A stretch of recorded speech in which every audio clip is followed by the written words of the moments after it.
So with this influx of liquidity, it's really hard to figure out now the valuation of the stock. Because welcome back in, ladies and gentlemen. Today we're going to go over a stock that's been called out pretty frequently here, and it was a dividend lover at one point in time, and that's going to be Intel Corporation, ticker symbol INTC. Now this one has been in a severe downtrend, going from almost $70 a share down into the 20s currently. I'm going to do an analysis here. I don't know where the price is going to lead me. On this channel, we take a fundamental analysis.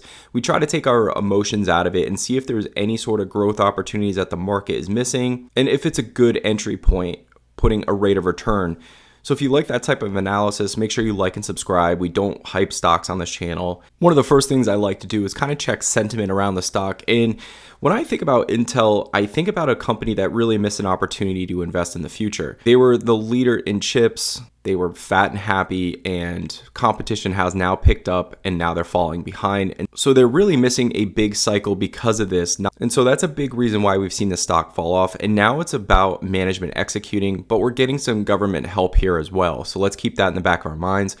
So when we look at the sentiment on the stock, it's between $17 to $66, really wide range of outcomes. And when I look at the company, I think it's a really wide range of what could happen as well, mainly because of the reinvestment that the company has to do to now catch up and then try to get ahead of competitors is going to be a lot of upfront cost here. Since 2015, this company was doing right around $55 billion. And got as high in 2021 as $79 billion. So they were heading in the right direction on the top line revenue growth. And fast forward to 2023, and now they're doing $54 billion, less than 2015 numbers. On this channel, we talk about stock price following EPS, and take a look at the EPS here. So there's a few talking points when we talk about Intel that we have to bring up here. Number one, the foundry side of their business, which is going to be AI capabilities to hopefully catch up and be a competitor. But number two, what I really want to focus on when it comes down to fundamentals is going to be the balance sheet. I really want you guys to pay attention to this because this is where I think we really need to pay attention when it comes to the reinvestment cycle that Intel's currently in.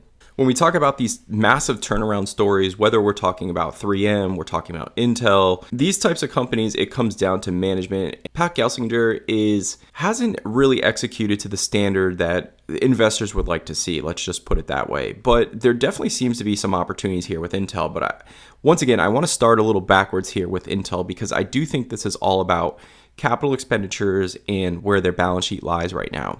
So currently they have $21 billion in cash, and they have over $52 billion in total debt. That the debt is going up and the cash is coming down. And so the thing I want to highlight right now is the debt maturities coming due. They have $5.5 billion due in 1 year or less, with an additional $2.4 billion due in 1 to 2 years.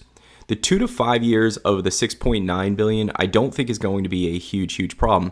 But there's a decent amount of debt maturities coming for the company while they're reinvesting in a business to catch up and regain some sort of competitive advantage or even an even playing field at this point in time. I don't think this is one you need to rush to because they just reported that revenue guidance is coming down. So I kind of would let this one bleed through a little bit for the next month or two, but I would probably be looking to enter over the next 6 months here because I do think there will be a good buying opportunity for Intel. So I'm updating their debt here to $52.5 billion. And I'm assuming the cash position is going to be coming down as well with reinvestment into the business, paying off those debts that we talked about. So I'm assuming there's going to be a few $1 billion off of cash here and cash equivalents. So a few things I want to point out here. Number one, they lost 66 cents a share in the same quarter last year, and now they're losing 9 cents a share in the same quarter of this year. So we're seeing that efficiency here pick up for Intel. Like, they're definitely heading in a direction here. The question is, can they head in such a direction that it makes sense to start buying the stock? The other thing I kind of want to point out here is the amount of shares that are currently on the market. They originally had about 4.1 billion shares outstanding. It's over 4.2 billion shares outstanding. And so there is a decent amount of dilution taking place and stock-based compensation taking place. I just want to bring that to your attention. We saw total revenues pick up from 11.7 billion to 12.7 billion.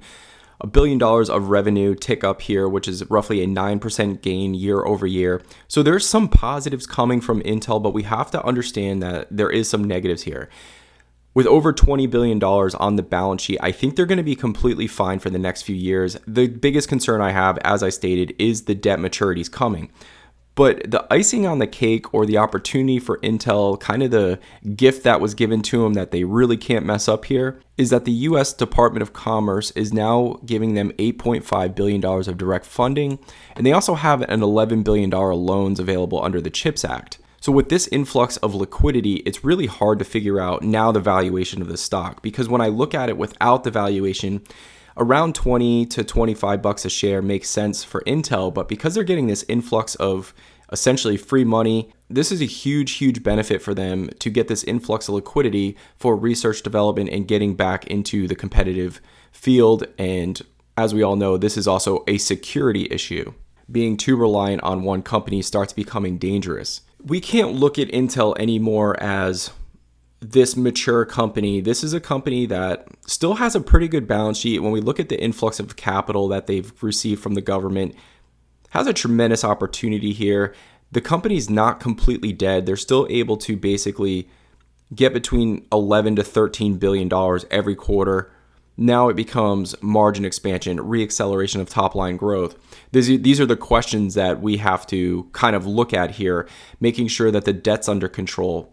And so when I look at stock analysis at where 2025 can be, I don't think they're going to be doing this type of EPS, and I don't think they're going to be doing quite 65 billion in revenue, but I do think we'll see a 6 handle there, maybe 61, 62 billion, and we'll probably get close to $2 a share, but I definitely think we're going to see that EPS now start ticking up as we're watching from them going negative 66 cents a share to positive 9 cents a share. This is not going to be a 2024 story, in my opinion. I honestly think this year by itself is probably going to be dead.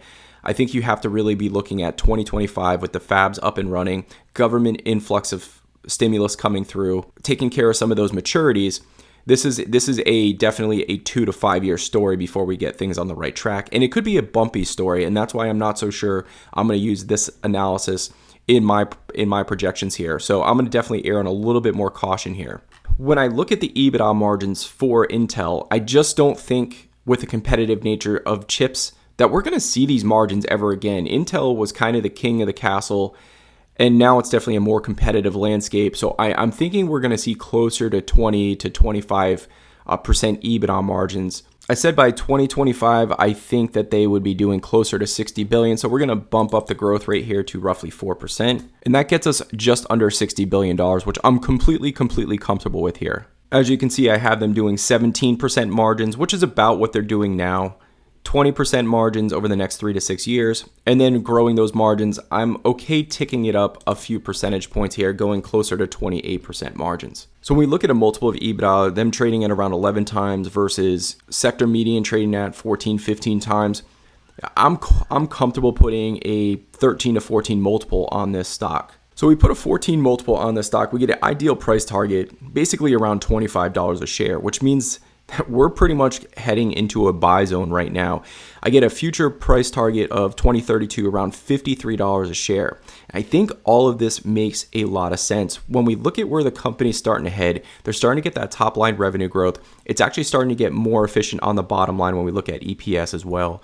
And if we project that out, I think over the next year, it's going to still be brutal. But as we get closer to the end of 2025, I do think there's a big opportunity here for Intel to catch up and actually grow margins and top line revenue. Now, here's what I want everybody to understand. This price target is not factoring in the liquidity influx that they're getting from the government as well. This would actually probably make it a buy right now. The question is, can you be patient enough to hold through the hard times that are possibly coming for Intel?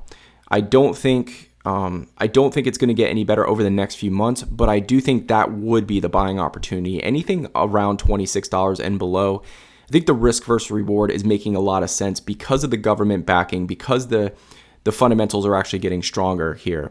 So this was my analysis on Intel. I definitely think it's in a gray area, and the type of money that they're getting from the government and the type of turnaround that the business is doing, it's a big overhaul here, and it's something you need to be patient with. But I do think getting in at these price targets, you do have an opportunity to be back into a $45 to $50 stock over the next 7 to 8 years. Of course, this is just my opinion. As always, ladies and gentlemen, appreciate your time, and we will see you in the next one.